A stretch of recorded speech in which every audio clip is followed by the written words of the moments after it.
ചക്രവ്യൂഹം എന്ന് കേട്ടിട്ടില്ലേ? ശശി തരൂരിന് കോൺഗ്രസ് നൽകിയ പൂട്ടിന് ഇതിനും മികച്ച വിശേഷണമൊന്നും നൽകാനില്ല. കേന്ദ്രമന്ത്രി പദവിയും വിദേശകാര്യ തലവനും എല്ലാമായിട്ട് BJPയിൽ ആളാകാൻ നിൽക്കുന്ന തരൂരിന് മുട്ടൻ പണിയാണ് കോൺഗ്രസ് നൽകിയത്.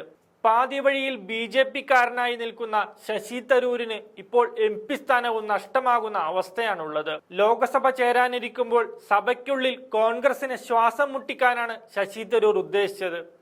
ആ നീക്കത്തിനാണ് ഇപ്പോൾ തിരിച്ചടിയായിരിക്കുന്നത്. കാരണം സഭ ചേരുമ്പോൾ ശശി തരൂരിന് മിണ്ടാൻ പോയിട്ട് ഒന്ന് അനങ്ങാൻ പോലും സാധിക്കില്ല. ഓരോ വിഷയവും ചർച്ചയ്ക്കെടുക്കുമ്പോൾ ആരാണ് സംസാരിക്കേണ്ടതെന്ന് തീരുമാനിക്കുന്നത് അതത് പാർട്ടിയിലെ സഭാ നേതാവാണ്. അതുകൊണ്ട് തന്നെ ശശി തരൂർ സംസാരിക്കണോ എന്ന് തീരുമാനിക്കുന്നത് രാഹുൽ ഗാന്ധിയും മറ്റ് മുതിർന്ന നേതാക്കന്മാരുമാണ്. സഭയിൽ മുൻനിരയിലാണ് ശശി തരൂരിന്റെ സീറ്റ്.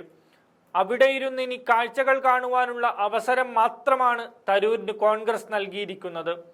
പ്രത്യേകിച്ചും ഓപ്പറേഷൻ സിന്ദൂറിനെ കുറിച്ചുള്ള ചർച്ചകൾ വരുമ്പോൾ തരൂരിന് സംസാരിക്കാൻ കോൺഗ്രസ് അവസരം കൊടുക്കില്ല.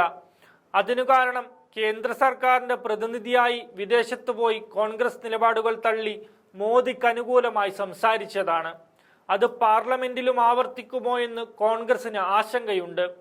പ്രധാനമന്ത്രി നരേന്ദ്രമോദിയെയും കേരള മുഖ്യമന്ത്രി പിണറായി വിജയനെയും പുകഴ്ത്തുന്നതിനേക്കാൾ കോൺഗ്രസിനെ ചൊടിപ്പിച്ചിരിക്കുന്നത് അടിയന്തരാവസ്ഥ കാലത്തെ സംബന്ധിച്ച വിമർശനത്തിലാണ്. ഇന്ദിരാഗാന്ധിയെയും സഞ്ജയ് ഗാന്ധിയെയും പേര് പറഞ്ഞുള്ള വിമർശനം അംഗീകരിക്കാൻ കഴിയില്ലെന്നാണ് കോൺഗ്രസിലെ മുതിർന്ന നേതാക്കളടക്കം സ്വീകരിച്ച നിലപാട്. അതുകൊണ്ട് തന്നെ അവഗണിച്ച് അപമാനിക്കാനാണ് കോൺഗ്രസ് ലക്ഷ്യം വെക്കുന്നത്. ശശി തരൂർ എപ്പോഴും ഉന്നയിക്കുന്നത് പാർലമെന്റിൽ സംസാരിക്കാൻ സമയം കുറവാണ് എന്നാണ്. ശശി തരൂർ എപ്പോഴും ഉന്നയിക്കുന്നത് പാർലമെന്റിൽ സംസാരിക്കാൻ സമയം കുറവാണ് എന്നാണ്. ഒരു മാസം നീണ്ടു നിൽക്കുന്ന സമ്മേളനകാലത്ത് സംസാരിക്കാനേ കഴിയില്ലെങ്കിൽ ശശി തരൂർ എന്ത് നിലപാട് സ്വീകരിക്കുമെന്നാണ് ഇനി അറിയേണ്ടത്. പാർട്ടി തീരുമാനത്തിനെതിരായി തരൂർ മുന്നോട്ടു പോകുന്നത് തടയാൻ കർശന വിപ്പ് നൽകുന്നതും പാർട്ടിയുടെ പരിഗണനയിലുണ്ട്.